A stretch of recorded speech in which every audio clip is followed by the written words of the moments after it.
A new flashpoint in the tense and fraying alliance between the United States and Turkey after Turkish security forces attacked protesters during President Erdogan's recent visit to Washington, D.C.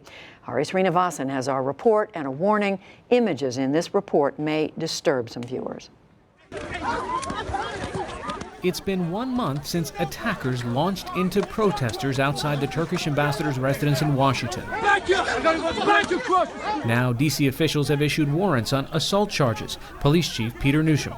We all saw the violence that was perpetrated against peaceful demonstrators here in Washington, D.C., and it's just something we're not going to tolerate. The demonstrators had gathered at a park shortly after Turkey's President Recep Tayyip Erdogan met with President Trump at the White House.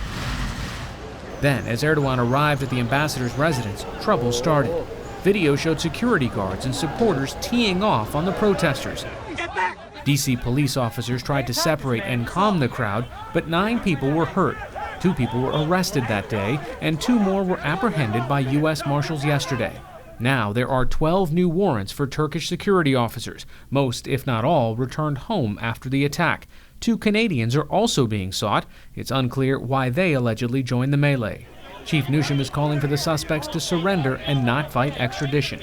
If you are a law-abiding person and you feel like you did not do anything wrong, then please present yourself here to answer to these charges.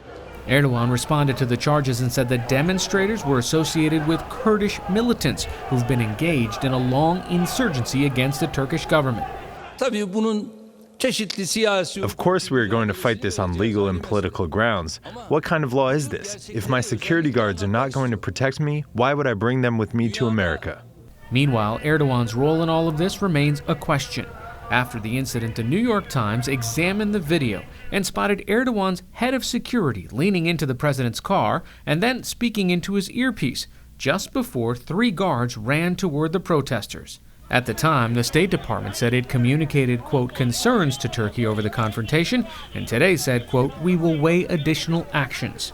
President Erdogan's security team is irresponsible, unprofessional, and violent. Stephen Cook is a senior fellow at the Council on Foreign Relations in Washington. He says relations between Washington and Ankara are as bad as they've ever been. Charging President Erdogan's security team with crimes is going to add another element of tension between the 2 countries. This tension will no doubt be used by the Turkish leadership to advance their own political agenda, which is only going to cause raw feelings here in Washington. The U.S. and Turkey are already at odds over Kurdish forces fighting in Syria, and the Turks have demanded the U.S. extradite exiled cleric Fethullah Gulen for allegedly organizing last summer's failed coup. For the PBS NewsHour, I'm Hari Srinivasan.